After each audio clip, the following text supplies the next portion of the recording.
Yo, I had such a weird day the other day, and I need to talk about it.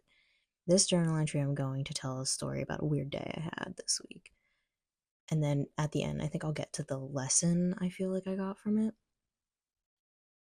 So I had a work event thing happening downtown, and I was just planning on stopping by. I was going to just see my coworker, talk, and then maybe walk around a little bit. It was like a trade show thing, and with like seminars and stuff. And I was like, okay, I'm just gonna walk around a little bit and then I'm gonna head back to work and get working. And I really haven't been, as I mentioned before, like I haven't really been feeling my job lately, and I haven't really been also then going, or when I go to events, I don't really feel like I'm enjoying it as much or even like connecting with people as much. Um, so I was just very like low key about it, but I'm like, I'm gonna go see her speak, and I'm excited to see her speak because the seminar, she's like on a panel discussing women's experiences in lighting design. So I was excited to go see that and support her. And I take the train down from work, and the first instance of weirdness that happens to me is that I get on the train and I smile, make eye contact, quick eye contact with the conductor. And the conductor just, opposite of a smile, he basically frowns at me and then he looks at me like I'm sus. And I don't blame him. I mean, I don't like live in the safest city. And so I was like, I get it. Like somebody looks at you and smiles in this miserable city, they're sus. So whatever. I shrug it off and I sit down. I get to the station where I need to be. Basically, I'm trying to get to a place that's connected to this train station, and it should be very simple, and I can't find it. I see this woman walking around, walking towards a office, and she's wearing a vest set that says Amtrak customer service. So I'm like, perfect. She's just the person I needed. And I go up to her and I go, "Excuse me," and she looks at me, terrified. and and starts to walk away from me, and I go, "Excuse me," because I think like maybe she thinks I'm not talking to her, and I just went, "Excuse me," and make eye contact with her. And she again looks at me terrified and rushes into the office. And I'm like, what the what? And so initially, of course, I'm kind of pissed. I'm like, why did you, that's your job? Did you just steal this vest from somebody and put it on and you don't actually work here? Like that is your job literally says, ask me for help. Like I am here to help you. And you just like ran away from me. I just went to the bathroom and looked at myself in the mirror and I'm like, I don't look like Michael Myers. What is happening? I don't know why this is happening to me. So fast forward, eventually I find where I'm going, where I need to be. And I get there and there's people checking me in. And normally I would know these people like just from the industry, but I don't recognize them. And they also look at me like I'm sus. And I thought it was because I asked where a seminar was and I didn't have like a seminar pass. I didn't like pay for that. So that could have been why. And it was also like earlier in the morning and these people like just set up this whole trade show and these seminars, right? And so I'm like, they're tired, whatever. And so then I walk to where I need to be, like this seminar. And I even see my coworker. She waves at me. I wave at her. It's very chill. I go into the room and I see a bunch of people I know. And I'm trying to make eye contact with all of them. And they're just looking at me like with their eyes glazed over. And I'm like, what is going on? Nobody's making eye contact with me. Nobody's really like registering that it's me. I'm like waving at people. Like nobody's like, I just felt invisible and like I wasn't the person I thought I was there. That's what it felt like. It really felt like I was not the person I thought I was in this space. And eventually, so I start to calm. I'm like, all right, just calm down. You're okay. I think I walked out. I put my stuff down. I walked out and I grabbed a drink and then came back in and I sat down.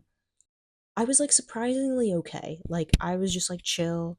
It's all right. Everything's okay. Like you're all right. Like you're just gonna come in. You're gonna sit down. You're gonna watch the thing and then you're gonna go, right? Like you're good. And it was also very, I was also recognizing that it was a very beautiful day. Like the sun was shining, and I just, that always makes my day. So I'm like, the sun is shining, you're okay. And you made it here. Like you're good, you're safe. So let's chill. And then eventually people started to like see me and they were like, oh, hey, Emily. And I was like, hi. And once I started to like calm down and be forgiving of people, it changed and people started to like be like hello and whatever. Um, Even my other coworker ended up coming in as seats started to fill in. He ended up sitting next to me, so I was like, nice. Like I even have like my friend here. We're good. Also, I just want to note, like, I just felt really weird from this whole experience in terms of I felt like everybody was asleep. And I mean, they looked asleep to me. They looked like dazed over, like glazed over eyes and stuff like that, and like not seeing me. And I felt like I was the only one who was awake. Like I was like, yo, what's going on?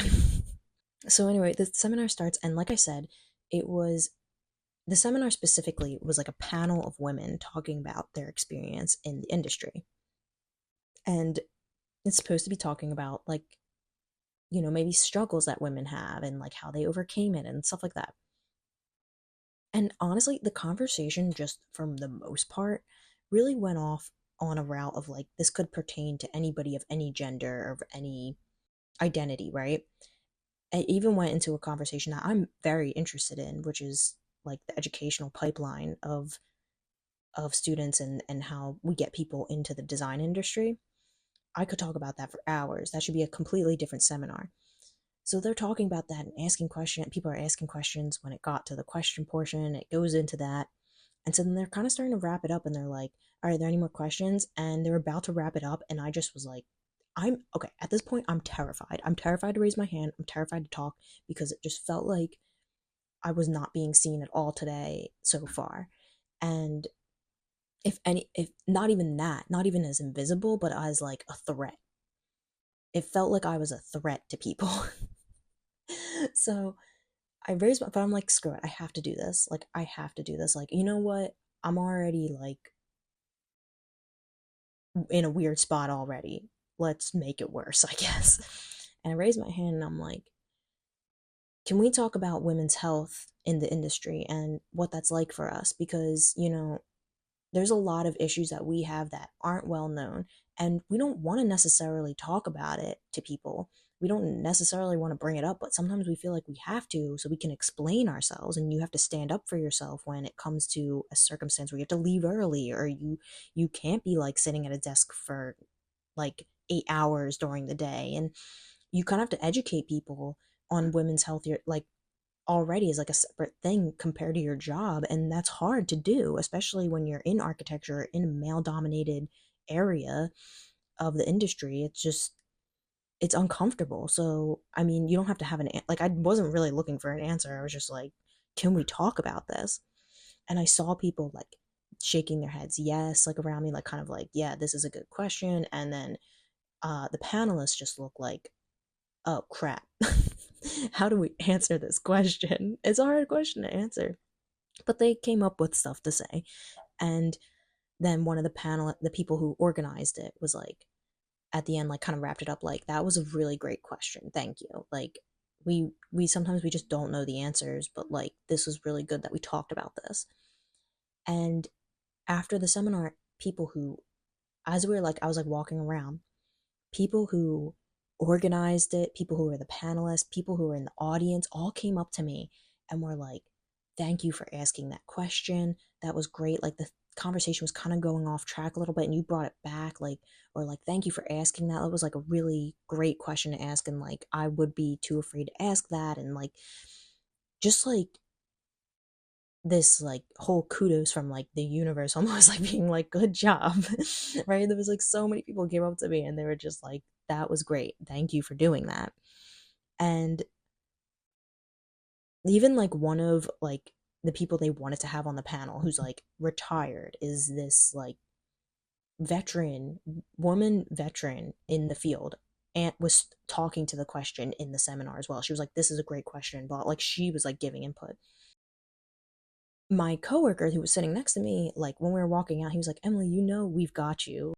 And I was like, yeah, I know it's still hard to talk about, but like, really felt like I was also asking the question for everybody else in the room. It just needed to be talked about. And he was like, yeah, you're right. Um, so then after that, everything turned around, and the whole rest of the event, I actually ended up staying pretty much the entire day at this event when I did not expect to. I was having great conversations with people. I was still talking about work in some scenarios, but it was like genuine, and it was like trying to help figure out the design of a luminaire and give somebody feedback. And then another person I was connecting with to be like, yeah, come into the office, like it's great to meet you. Um like you should come speak about this, but like talking about like more of their past of the industry, and then catching up with people who I've just recently met or people who I've known.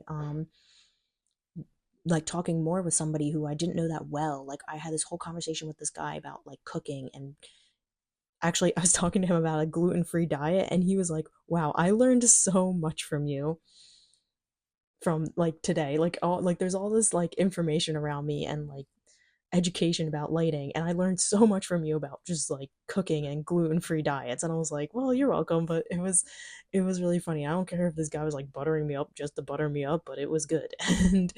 And yeah, I had like a really good time after that, after I haven't really been feeling like I'm having a good time. And that's not to say, I'm like, oh, you know what, maybe I will keep doing this. Like, no, it was just like I could see who I am, even in a place where, you know what, maybe I don't want to necessarily be here anymore, but I still make an impact.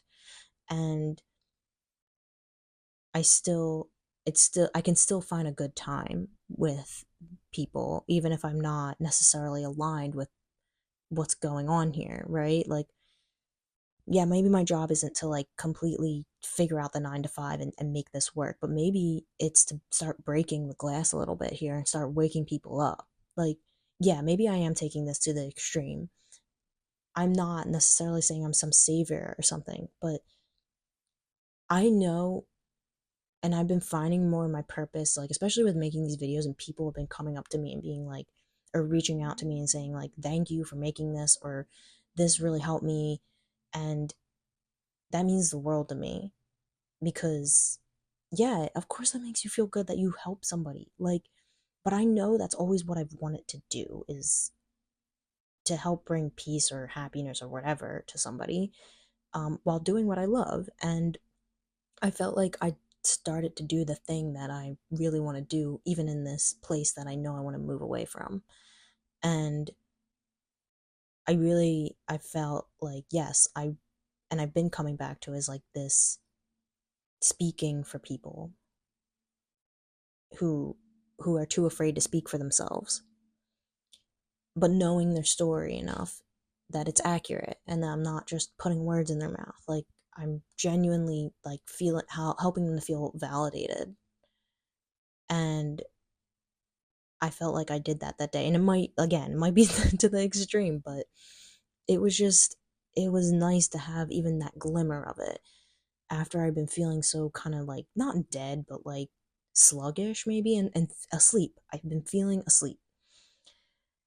So I don't know, maybe it was the extra coffee I had that morning, but I was, I was going. And I want to talk about the lesson I got from the day, the bigger lesson I think from it, besides being like, wow, that was a great time. What I thought was interesting was this repeating pattern of me trying to make a connection with somebody, or just trying to get around or do whatever, be kind to somebody, and being in return treated like a threat or invisible. And that can initially make somebody, of course, feel then that way and feel angry. And like, yeah, like I got initially upset about the woman in particular. I was like, what the hell? Like, I'm stressed trying to figure out my way around here, and you just like ran away from me, and you're supposed to help me. And it was one after the other. I had to just be like, forgive the conductor for not smiling at me or whatever, acknowledging my hello, and forgive this woman for running away from me. Like maybe something happened recently to her. Um, Unfortunately to think that, but I don't know what her problem is, but it's not mine, and I hope she figures it out and to just move on. And then these people at the door, like, they're probably tired. They just got the stuff set up, or like seeing my coworkers and people I know and them not acknowledge me right away. It's like they're nervous. They're about to be on a panel. They organize this thing, like, one after the other. And then the other thing that I noticed too was that when I sat down for the seminar, they gave us like a piece of paper and a pen to take notes.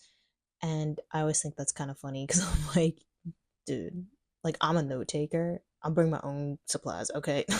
You think this one piece of paper is gonna be enough for me?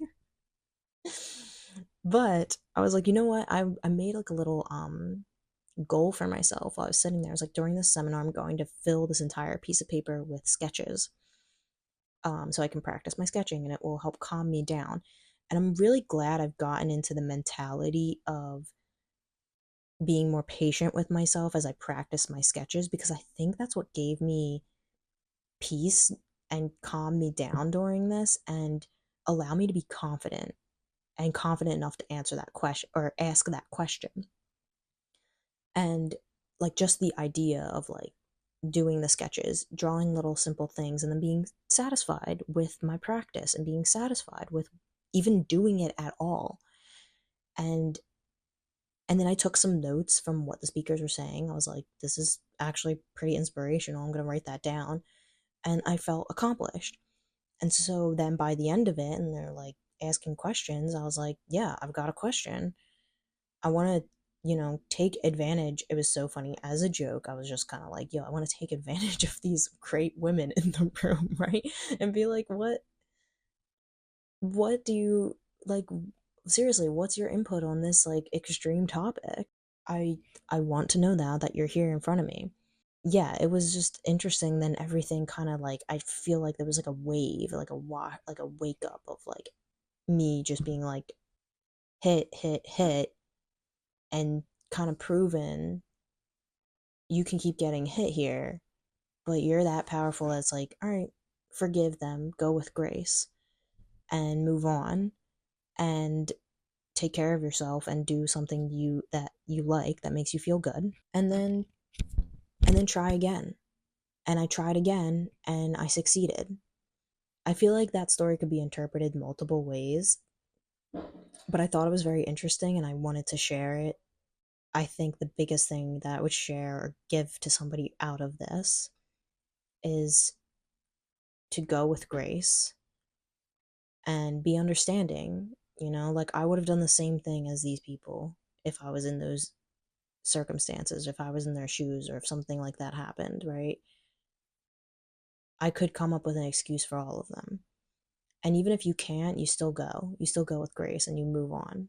Go take care of yourself and like have fun in some other way. And you'll get out of it on the other end. You will. And even if I still had a crappy day that day, I would have just been like, okay, I had a weird day today. That was weird. And you move on. But everything's temporary, right? Like, everything's temporary. It just felt very like immediate of, hey, here's some tests for you.